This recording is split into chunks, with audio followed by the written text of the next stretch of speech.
योगी शाह की तिकड़ी ने इंडी गठबंधन के पसीने छुड़ा रखे हैं। इंडी गठबंधन से भी राहुल गांधी, उद्धव ठाकरे, शरद पवार सबने सियासी घोड़े खोल रखे। ओवैसी अलग बवाल मचाए हुए हैं। इस सब के बीच ही यूपी में उपचुनाव के लिए भी वोटिंग है, तो वहां भी गर्मागर्मी बढ़ गई है। महाराष्ट्र झारखंड में झंडे गाड़कर योगी यूपी उपचुनाव में जुट गए हैं। अखिलेश यादव भी योगी के यूपी में उतरते ही सब कुछ छोड़कर योगी पर बरस पड़े, क्योंकि ये चुनाव ही ऐसे हैं जिसमें सबकी साख दांव पर लगी है। भाई योगी को भी तो साबित करना है कि यूपी में जो सीटें कम आई बीजेपी की, वो एक बार हो गया, बार बार नहीं होगा। अखिलेश को साबित करना है कि वो तुक्का नहीं था। इसलिए हम कह रहे हैं कि भाई ये अलग लेवल का चुनाव है। उपचुनाव में, विधानसभा चुनाव में इस लेवल की फाइट नहीं होती थी। सोचिए अगर महाराष्ट्र और झारखंड भी नरेंद्र मोदी ने जीत लिया तो इंडी गठबंधन तो कहीं का नहीं रहेगा। राहुल गांधी ये जो संविधान की कॉपी लहरा रहे हैं, वो उन्हें छोड़कर कुछ ठोस राजनीति सोचनी होगी। लोग राहुल गांधी को मानने से इनकार कर देंगे इंडी गठबंधन का नेता। भाई ये लोग तो सिर्फ माहौल बनाने में आगे रहते हैं। नतीजे आते हैं तो फिर इन्हें ईवीएम याद आने लगती है। माहौल बनाने में तो ऐसा आगे हैं कि उद्धव ठाकरे के हेलीकॉप्टर की जांच क्या हुई थी, वीडियो बनाए गए, विक्टिम कार्ड खेल दिया कि भाई उद्धव को टारगेट कर रहे हैं। कहा गया कि क्या मोदी शाह के हेलीकॉप्टर की कभी जांच की गई? और आज ही आप देख लीजिए कि बीजेपी के बड़े बड़े नेताओं की फिर से हेलीकॉप्टर की चेकिंग हो गई। कल तो हुई थी, देवेंद्र फडणवीस, क्या नितिन गडकरी, सबकी तो चेकिंग हुई थी। सीएम शिंदे के हेलीकॉप्टर की चेकिंग हो गई। आज तो अलग ही लेवल का गजब हो गया। अमित शाह, गृह मंत्री अमित शाह के हेलीकॉप्टर के वो भी चेक कर लिया गया। अब बताइए, हर बात पे लोग माहौल बना देते हैं। उद्धव ठाकरे अपने हेलीकॉप्टर की जांच को लेकर हाय तौबा मचा रहे थे, लेकिन आज उनके एजेंडे की हवा तब निकल गई जब चुनाव अधिकारी अमित शाह का हेलीकॉप्टर चेक करने पहुंच गए। अमित शाह के हेलीकॉप्टर की जांच में क्या मिला वो आपको बताऊंगा। इस बीच पीएम मोदी और राहुल गांधी का भी हेलीकॉप्टर सुर्खियों में आ गया। पीएम मोदी तो 1 घंटे तक एयरपोर्ट पर ही फंसे रह गए। उसके चक्कर में राहुल गांधी को आधे 1 घंटे हेलीकॉप्टर में बैठकर इंतजार करना पड़ गया। बीच चुनाव में यह हेलीकॉप्टर वाला विवाद क्या हुआ, इसकी पूरी डिटेल भी आपको दूंगा। चुनाव को 360 डिग्री कवर करने वाले इस चैप्टर में यह भी बताऊंगा कि कैसे महाराष्ट्र में योगी आदित्यनाथ के कटेंगे तो बटेंगे वाले नारे पर तूफान खड़ा हो गया है। बीजेपी के अंदर ही कुछ नेता इस पर सवाल खड़े कर रहे हैं। लेकिन पहले इन तूफानी बयानों की एक झलक देखिए, फिर आगे की बात बताता हूं।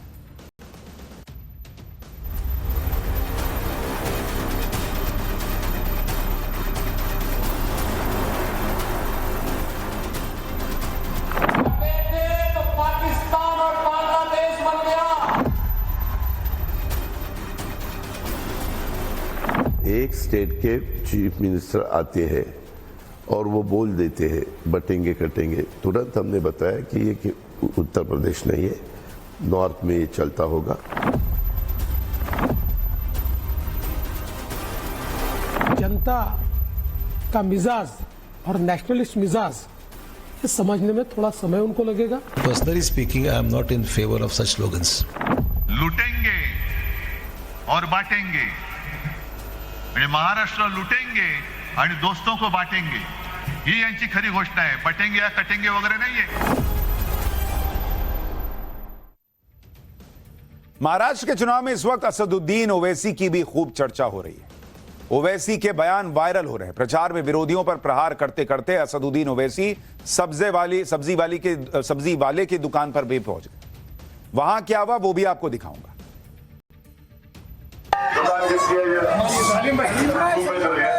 टमाटर कैसा किलो है? ये आलू कैसा किलो है? आलू 40 रुपये हो गया।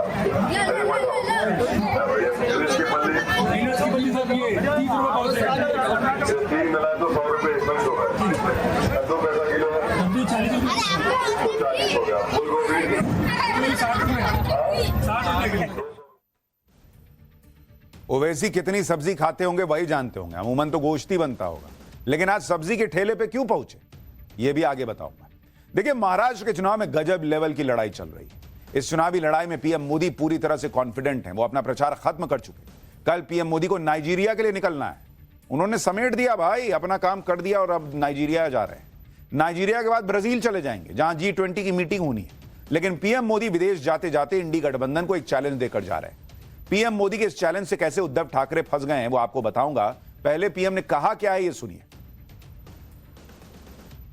मैंने इन्हें चुनौती दी थी कि कांग्रेस के मुंह से कांग्रेस के शहजादे के मुंह से बाला साहब ठाकरे की प्रशंसा के लिए कुछ बात जरा बुलवा के दिखा दीजिए।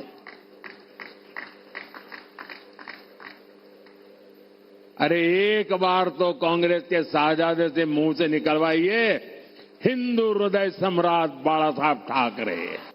आज तक ये लोग कांग्रेस के शहजादे से बाला साहब ठाकरे की प्रशंसा नहीं करवा पाए हैं। और यही अघाड़ी वालों की सच्चाई है। वीर सावरकर को गालियां देने वालों को भी ये लोग गले लगाते घूम रहे हैं। पीएम मोदी ने तो उद्धव ठाकरे की दुखती रग पर हाथ रख दिया, क्योंकि जो बाल ठाकरे जीवन भर कांग्रेस को उधेड़ते रहे, उसी कांग्रेस के साथ उद्धव ठाकरे ने हाथ मिला लिया। इसलिए तो पीएम ने उद्धव ठाकरे को चैलेंज दिया था कि जरा बुलवाइए ना, राहुल गांधी से बुलवाइए, हिंदू हृदय सम्राट बाला साहब ठाकरे, इतना बुलवा के दिखा दीजिए। कहां बुलवा पाए। उद्धव ठाकरे इसमें फंस गए। इस घेराबंदी में रही सही कसर गृहमंत्री अमित शाह ने पूरी की। उन्होंने कह दिया कि उद्धव सेना के लोग तो औरंगजेब के फैन क्लब की गोदी में बैठे हैं। अमित शाह को भी सुनिए। मैं आज उद्धव ठाकरे जी को पूछना आया हूं, ये उद्धव सेना के लोग औरंगजेब फैन क्लब की गोदी में बैठे हैं। उद्धव बाबू, आप हिंदुत्व को पाखंड कहने वालों के साथ बैठे हो। अफजल खान और औरंगजेब की कब्रों को सुशोभित करने वालों के साथ बैठे हो।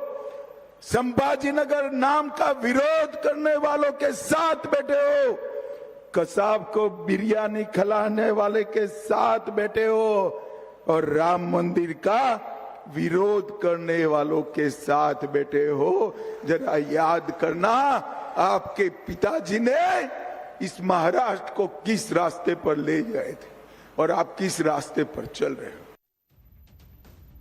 दरअसल इस चुनाव में यह भी तय होना है कि बाला साहब ठाकरे की विरासत किस शिवसेना के पास रहेगी, शिंदे वाली शिवसेना या उद्धव ठाकरे वाली शिवसेना। और इसलिए मोदी, शाह, पूरी बीजेपी बाला साहब ठाकरे की विरासत की याद दिला रही है। वो बता रही है कि उद्धव ठाकरे उसको कैरी नहीं कर पा रहे हैं। जिन लोगों से उन्होंने गठबंधन किया है वो तो बाला साहब ठाकरे की एक तारीफ नहीं कर सकते, वीर सावरकर की तारीफ नहीं कर सकते, ताकि वोटर को समझ में आए कि अरे यार ये कैसे हो सकते हैं असली वारिस जो अपने पिता की तारीफ नहीं करवा पा रहे। पीएम मोदी और अमित शाह के डबल अटैक से उद्धव ठाकरे तिल मिला गए, क्योंकि उनके पास मोदी शाह के अटैक का कोई जवाब नहीं है। जवाब देंगे भी क्या? उनके पिता बाला साहब ठाकरे तो जिंदगी भर कांग्रेस के धुर विरोधी रहे। बाला साहब ठाकरे कांग्रेस को इतना नापसंद करते थे कि उन्होंने एक बार कह दिया था कि जिस दिन भी उन्हें लगेगा कि उनकी पार्टी कांग्रेस जैसी होती जा रही है तो वो शिवसेना ही खत्म कर देंगे। एक इंटरव्यू में बाला साहब ठाकरे ने कहा था कि शिवसेना को कभी कांग्रेस जैसा होने नहीं दूंगा, कभी नहीं, और मुझे मालूम होगा कि ऐसा हो रहा है तो मैं अपनी दुकान बंद कर दूंगा। शिवसेना चुनाव ही नहीं लड़ेगी। उन्होंने कहा कि आज जो मान सम्मान शिव सैनिकों को मिल रहा है वो शिवसेना के नाम पर मिल रहा है, हिंदुत्व के लिए मिल रहा है, भगवा झंडा के लिए मिल रहा है, इससे गद्दारी बिल्कुल नहीं। एनसीपी के साथ गठबंधन करने पर भी बाला साहब ठाकरे ने कहा था, मैं सोच भी कैसे सकता हूं कि जिसने वाजपेयी की सरकार गिराई उसके साथ हाथ मिलाऊं। दुश्मन तो दुश्मन होता है। यह थी बाला साहब ठाकरे की सोच, एकदम क्लियर कि कांग्रेस बनने की नौबत आई तो पार्टी खत्म कर दूंगा यार।